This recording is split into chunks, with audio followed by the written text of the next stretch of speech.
Exit പോളിന്റെ ഫലങ്ങൾ വന്നിരിക്കുന്നു. ബി.ജെ.പി. വീണ്ടും അധികാരത്തിൽ വരുമെന്നാണ് ഫലങ്ങൾ. എങ്ങനെയാണ് പ്രതികരിക്കുന്നത്? അങ്ങനെ എക്സിറ്റ് പോളിൽ വന്നിട്ടും റിസൾട്ട് മാറി വന്ന റിസൾട്ടുകൾ ഉണ്ടായ കാലഘട്ടവും ഉണ്ടായിട്ടുണ്ട് നമ്മുടെ മുമ്പിൽ. ഇതിപ്പോൾ ഓരോ പത്രമാധ്യമങ്ങളും അവരുടെ ഹിതത്തിനനുസരിച്ചിട്ടുള്ള അവരുടെ ഒരു കൺക്ലൂഷനാണ്. അത് ശരിയാവണമെന്നൊന്നുമില്ല. ഒട്ടുമിക്ക മാധ്യമങ്ങൾക്കും ഒരു പൊളിറ്റിക്കൽ കൾച്ചറുണ്ട്, ബാക്കിൽ പിറകിൽ ഒരു പൊളിറ്റിക്കൽ മൈൻഡ് ഉണ്ട്. പലപ്പോഴും അതിനനുസരിച്ചായിരിക്കും ഈ പറയുന്ന ഫലങ്ങൾ വരാറ്. അതുകൊണ്ട് 100% സത്യസന്ധമാണ് ഈ ഫലങ്ങൾ എന്ന് ഞാൻ വിശ്വസിക്കുന്നുമില്ല.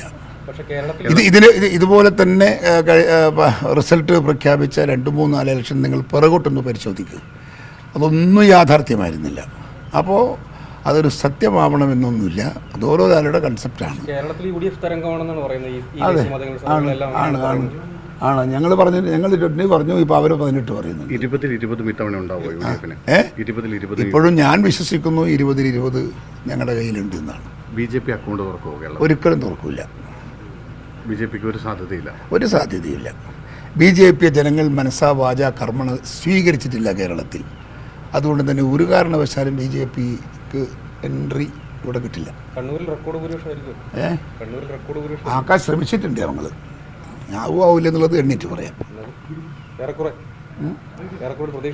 പ്രതീക്ഷയല്ലേ ഉള്ളൂ. അല്ല, തെരഞ്ഞെടുപ്പ് രംഗത്ത് വന്നാൽ പിന്നെ പ്രതീക്ഷയില്ലെങ്കിൽ പിന്നെ അതൊരു മനുഷ്യനെന്ന് പറയാൻ പറ്റുമോ? പ്രതീക്ഷയേ ഉള്ളൂ. എല്ലാറ്റിലും പ്രതീക്ഷ. അതെല്ലാം ചിലപ്പോൾ അതിൽ കൂടിപ്പോയാലും എന്ത് ചെയ്യും? തോപ്പിച്ചളയാ.